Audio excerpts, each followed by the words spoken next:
On this episode of Hill City Happenings, we take a look at some of the amazing moments in the month of December. Also, we hear from Human Services and learn about resources that they provide for our community. Coming up next.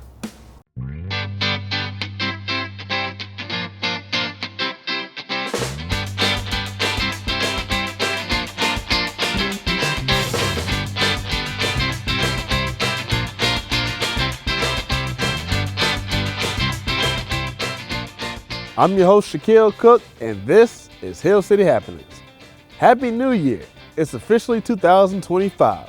We're excited about this new year filled with great and new opportunities. But before we jump into the new year, let's take a look and see what happened in the month of December.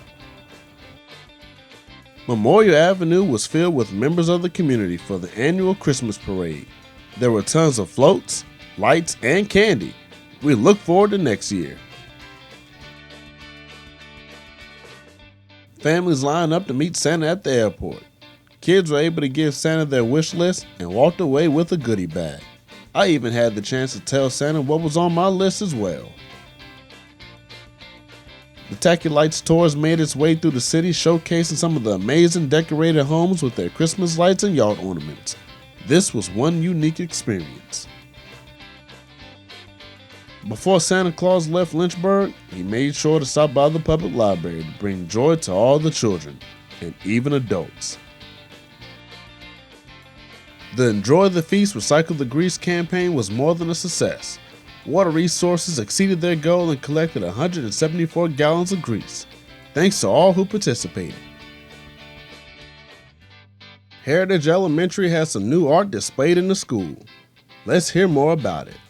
Fruity Academy, I've met a lot of people in my community, and so they reached out that they had gotten a grant to create some new murals in the school, and they had just freshly painted the walls, but they reached out that they wanted to update the murals, do something that really paid homage to the current mentors and students inside the building. It's through the conversations that I found the inspiration for the mural behind me and the other one. One of my main goals was diversity. I think the Pioneer Kid was a good start, but I want it, like literally the theme of the whole mural was what he envisioned the school to be years later. That if you saw this through the Pioneer Kid's eyes, what does he see now? And that's why I kind of have him inside the mural design, looking out at who is here now.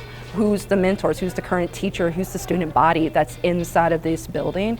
And beside each of the words, I actually put the actual students at work completing those goals. And so that way they see their mission in play in the very spot that they sit down and enjoy their plays, they eat their meals at, and I wanted them just to see that represented on the wall right behind them.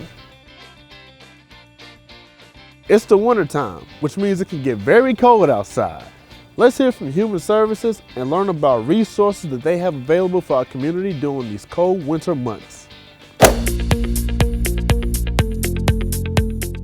Human Services includes the Department of Social Services as well as the Department of Juvenile Services.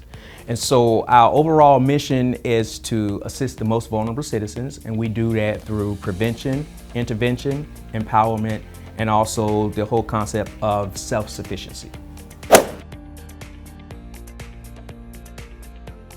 The first thing I would share is our energy assistance program. You know, that is a program particularly for those that's having difficulty paying their utility bills, to go ahead and reach out and possibly apply just to see if they're eligible. The best thing for them to do is apply, and you wouldn't know until you apply. So if you meet the criteria, then yes, you may be possibly eligible for some type of heating assistance or even some repairs for some of your heating equipment. Depending on what's going on and what time of season it is. But also right now I would tell you that the city, as far as, particularly now I think the weather's is extremely cold, it kind of fluctuates. The city is working with some of our local partners to discuss other means and opportunities for those in the cold. I would recommend to kind of reach out to some of our other community partners. What we do, we also refer to a lot of folks to the 211 call center, and that's the Virginia 211, to kind of help and see if there's some other assistance that we don't necessarily have here in the city to offer as far as the cold weather is concerned. But also the city, whenever the weather is going to change, if there's some resources that the city is going to provide, there'll be a communication, a collaboration between the City Emergencies Operations Center, our community marketing team, as far as putting information out to the citizens to let them know where to go for resources for the cold weather.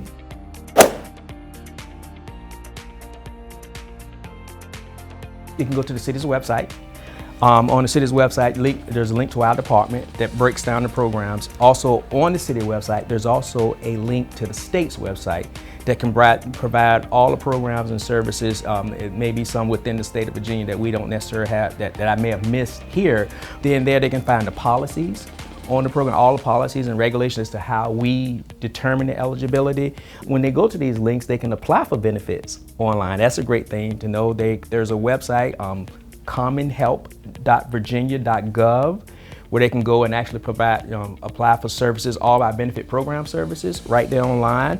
They can also, there's a call center that they can call to provide for our benefit programs, and that number is 855-635-4370, and they can go on that as well as applying for benefits. One of the things that we recommend citizens do, particularly on the benefits side, is to utilize, they can come here and apply in person here at the agency, but to utilize the website or the call center for more efficient services. They can, on the website, they can upload documents, they can check on the status of their case, they can pretty much do everything without even coming into the building, leaving their homes to apply for benefits and research their benefits. We impact over a quarter of the population in this city. So that just shows the significance, the impact that this department has on the city, and also just the need, right? The need of the city, and that's what we're here to do. And as cliche as it may sound, you help one person at a time, right? I always think about the starfish story, where the kid was throwing the starfishes out in the water, and the gentleman said, "Hey, there's thousands of starfish. You'll never make a difference." I'm kind of summarizing it. And the kid picked up a starfish and threw one out there. He said, "I made a difference to that one." That's kind of what I look at, and that's what I love about this job. We can't help everyone, but we make a difference to someone, and that's the one thing I love about what I'm doing with this job. Let's take a look to see what's going on in the month of January. The Dr. Martin Luther King Jr. Lynchburg Community Council will host their annual breakfast celebration on January 20th. Visit the council's Facebook and Instagram page for ticket information. The Downtown Lynchburg Association is proud to announce the return of Launch LYH. This year, $100,000 in grant funding will be distributed amongst the winners. Visit downtownlynchburg.com for more information. Need to get rid of your Christmas tree? Your tree can be collected during your scheduled brush and bulk collection week. And you can also drop your tree off at these locations listed below until January 31st. The snow and ice season is here. Take a look at how the city of Lynchburg prioritizes snow removal.